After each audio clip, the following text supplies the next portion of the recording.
Assalamualaikum warahmatullahi wabarakatuh.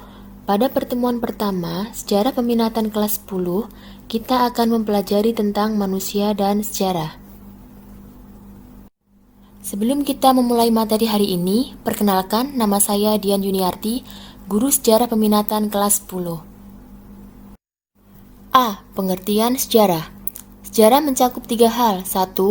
Asal-usul, keturunan, dan silsilah. 2. Peristiwa atau kejadian yang benar-benar terjadi pada masa lampau. 3. Pengetahuan atau uraian tentang peristiwa pada masa lampau.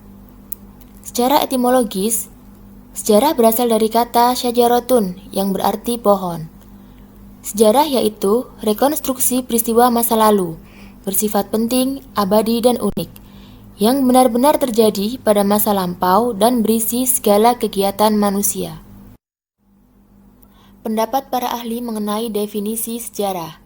Menurut Herodotus, sejarah tidak berkembang ke arah depan serta dengan tujuan yang pasti, melainkan bergerak seperti garis lingkaran yang tinggi rendahnya diakibatkan oleh keadaan manusia.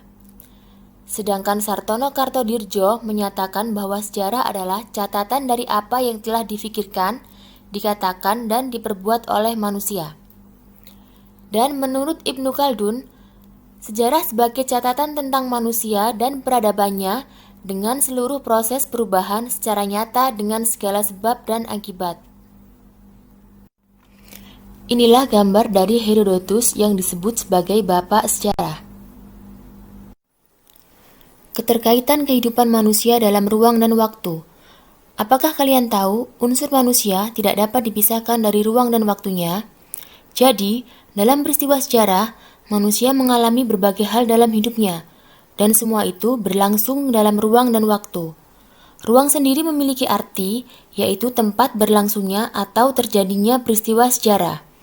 Nah, karena adanya konsep ruang ini, para penulis sejarah kemudian mengkategorikan peristiwa-peristiwa sejarah berdasarkan tempat, misalnya sejarah daerah, sejarah lokal, sejarah dunia, dan sejarah nasional. Konsep penting dalam sejarah adalah waktu. Hal ini dikarenakan kehidupan manusia tidak akan bisa dilepaskan dari yang namanya waktu. Nah, pada konsep inilah terkandung sebuah konsep kesinambungan. Apa artinya? Jadi, konsep kesinambungan itu maksudnya waktu masa lalu sangatlah menentukan apa yang terjadi pada masa sekarang ini. Kemudian, masa sekarang menentukan apa yang akan terjadi pada masa yang akan datang. Jadi, dalam sejarah kehidupan manusia, seluruh manusia akan tumbuh bergerak dengan seiring perjalanan waktu dan ruang di mana manusia itu berada. Keterkaitan manusia dalam perubahan dan keberlanjutan. Kehidupan manusia dan masyarakat cenderung bergerak dan terus berkembang. Pantarei, begitu kata Heraklitus, yang artinya tidak ada yang tidak berubah, semua mengalir. Masyarakat sewaktu-waktu bergerak dan berubah. Itulah maksud dari keterkaitan manusia dalam konsep perubahan.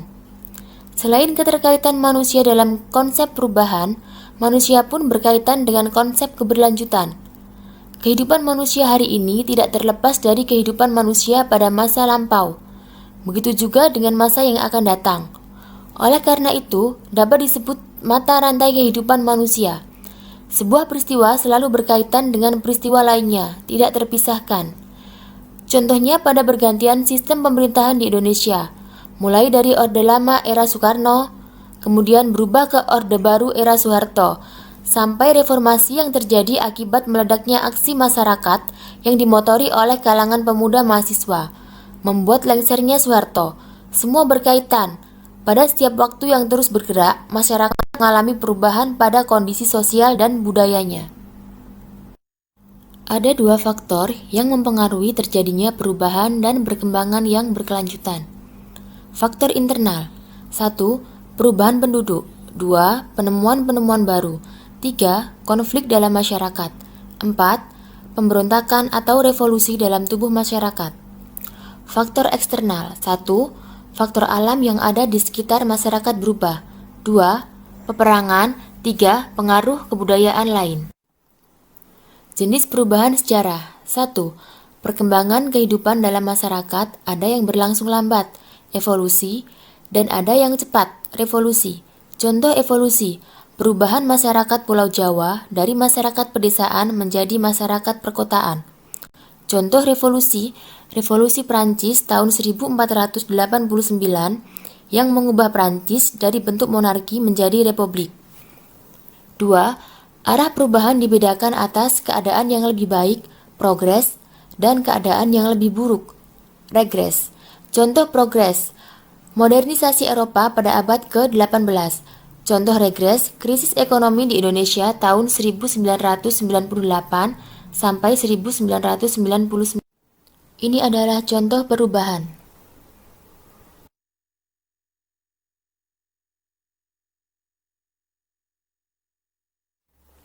Keterkaitan kehidupan manusia masa lalu untuk kehidupan masa kini. Kalian pasti ingat pesan Ir Soekarno, jas merah. Jangan sekali-kali meninggalkan sejarah. Kenapa kita tidak boleh melupakan sejarah? Karena sejarah adalah peristiwa-peristiwa yang terjadi pada masa lampau. Berdasarkan konsep ruang dan waktu, kemudian adanya konsep perubahan dan keberlanjutan, kondisi masa lampau sangat berpengaruh pada kondisi hari ini. Sejarah kehidupan manusia itu selalu berkaitan dengan ruang dan waktu. Hal itu pula yang membuat terjadinya perubahan. Nah, dari perubahan-perubahan itulah terjadi kondisi yang terus mengalami keberlanjutan. Kalian harus selalu ingat bahwa masa lampau mempengaruhi masa kini dan masa yang akan datang. Manfaat kehidupan masa lalu manusia untuk masa kini. A. Sebagai panduan moral dan politik. B. Sarana mengenal lebih dekat bangsa sendiri dan bangsa lain. C. Memperkokoh kehidupan bangsa. D. Latihan berpikir holistik dan multiperspektif. E. Melatih berpikir sinkronik dan diakronik. Terima kasih atas perhatiannya. Apabila kalian memiliki pertanyaan, bisa mengirimkan pada email yang ada di halaman ini.